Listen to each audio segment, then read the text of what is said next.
वंदे मातरम लाजमी करार दिए जाने पर all India Muslim personal law board का रद्द-ए-अमल सामने आया। All India Muslim personal law board ने सरकार के फैसले की मुखालफत की। बोर्ड ने सरकार से इस हुक्म को वापस लेने की मांग की। नोटिफिकेशन को वापस नहीं लिया तो कोर्ट जाएंगे। सरकार का ये कदम आइन और इस्लाम के खिलाफ। सरकार का ये कदम सुप्रीम कोर्ट के फैसले के खिलाफ है। मरकजी हुकूमत की जानिब से वंदे मातरम के अशार को स्कूल और सरकारी तकरीबात में लाजमी करार देने के नोटिफिकेशन पर all India Muslim personal law board ने सख्त रद्द-ए-अमल जाहिर किया है। All India Muslim personal law board ने सोशल मीडिया पर पोस्ट करते हुए लिखा, मरकजी हुकूमत की जानिब से वंदे मातरम के अशार को स्कूल और सरकारी तकरीबात में लाजमी करार देने के नोटिफिकेशन गैर आइनी और मजहबी आज़ादी और सेक्युलर इक़दार की मनाफी और अदालत उज़्मा के फैसले के खिलाफ हैं। इसमें दुर्गा देवियों और देवताओं की पूजा और वंदना की बात कही गई है, जो मुसलमानों के अकीदे से रास्त सादिम है। इसीलिए मुसलमानों के लिए यह हरगिज़ काबिल कबूल नहीं है, क्योंकि मुसलमान सिर्फ एक अल्लाह को शरीक की इबादत दी गई है और इस्लाम खुदा की ज़ात में ज़र्रा बराबर भी शिर्क को बर्दाश्त नहीं करता। मुल्की अदालतों ने भी इसके दीगर अशार को सेक्युलर इक़दार के मनाफी करार देते हुए उनके पढ़े जाने पर पाबंदी आयद कर रखी है। लिहाजा मरकज़ी हुकूमत से हमारा मुतालबा है कि वो फिलफोर्स से नोटिफिकेशन को वापस लें। बसूरत दीगर all India Muslim personal law board इसे अदालत में चैलेंज करेगा।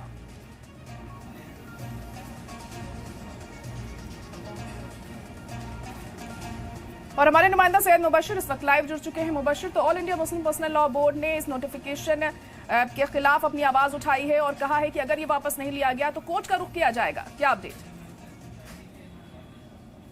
बिल्कुल ज़ारा, देखिए जिस तरीके से वंदे मातरम को लाजमी करने के लिए नोटिफिकेशन जारी किया गया, उसको लेकर अलग अलग मुस्लिम तंजीमों का रुख साफ होता जा रहा है। चाहे वो मुस्लिम पर्सनल लॉ बोर्ड हो, चाहे वो जमीयत उलमा हिंद हो।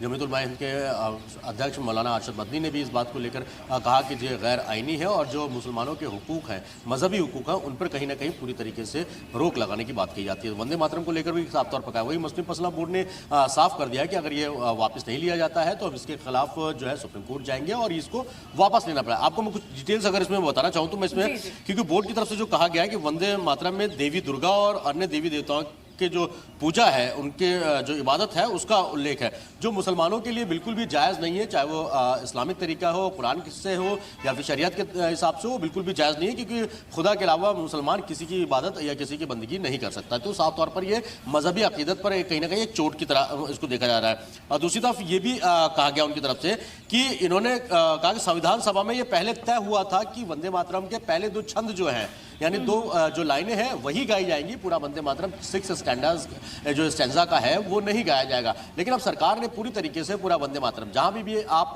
राष्ट्रीय गीत यानी नेशनल एंथम गाएंगे, उससे पहले ये गाना लाजमी होगा। स्कूल हो, कॉलेज हो, किसी भी सरकारी काम हो, कोई भी बड़े प्रोग्राम हो, जहां पर भी आपको नेशनल एंथम गाने के, राष्ट्रगान गाने जब आप होते हैं उससे पहले आपको ये गाना जरूरी होगा। तो इन सब चीज़ों की मुखालफत लगातार मुल्क के अलग अलग हिस्सों से नजर आ रही थी और साफ तौर पर कहा जा रहा था कि इसकी मुखालफत बड़े लेवल पर जो है वो होगी, जिसके नज़र में ये मुस्लिम पर्सनल लॉ बोर्ड ने साफ तौर पर एक बयान जारी किया, प्रेस रिलीज जारी किया और साफ तौर पर इसकी मुखालफत की है।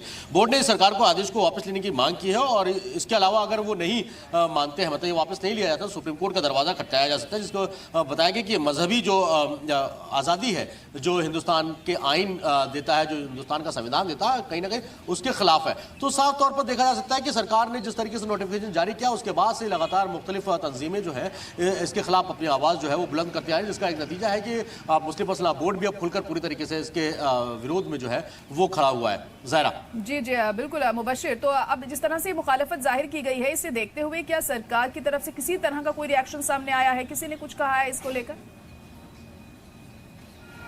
देखिए, फिलहाल सरकार ने अभी तक इस पर कोई भी रद्द-ए-अमल नहीं पेश किया, ना ही इस पर कोई भी तरजीह दी है, ना ही इस चीज़ को लेकर कोई बयान अभी तक जारी किया गया है। हालांकि हमने कोशिश की, लोगों से बात करने की कोशिश की थी, लेकिन फिलहाल सभी, क्योंकि अभी पार्लियामेंट सेशन चल रहा है, अभी कुछ देर पहले ही पार्लियामेंट लोकसभा अर्जन हुई है कल 11 बजे तक के लिए, तो जितने भी बड़े लीडरान थे वो तकरीबन पार्लियामेंट में मौजूद थे, जिस वजह से कोई इस पर बयानबाजी अभी फिलहाल तो देखने को नहीं मिली है। जी, तो ऐसे में अगर इस बात को नहीं माना जाता है, अगर ये जो एडवाइजरी जारी की गई इसे वापस नहीं लिया जाता है, तो फिर सुप्रीम कोर्ट का भी रुख किया जाएगा, ये भी कहा गया है यहाँ पर। बिल्कुल, देखिए ये साफ तौर पर मुस्लिम पर्सनल बोर्ड ने कहा कि एक मुसलमानों की एक बड़ी तंजीम है मुस्लिम पर्सनल बोर्ड, और बहुत सारी चीज़ों में दखल अंदाजी मुस्लिम पर्सनल बोर्ड की रहती है, उनका रद्दमल रहता है। तो साफ तौर पर ये कह दिया गया, और ये अब अपने बयान जारी करके जो कह सकते हैं कि ऑफिशियल स्टेटमेंट जारी की गई है, और उसमें कहा गया है कि अगर सरकार इसको वापस नहीं लेती है तो इसके खिलाफ हम सुप्रीम कोर्ट का रुख जरूर करेंगे। जी चलो ठीक है, बहुत शुक्रिया मुबशिर सारी जानकारी के लिए।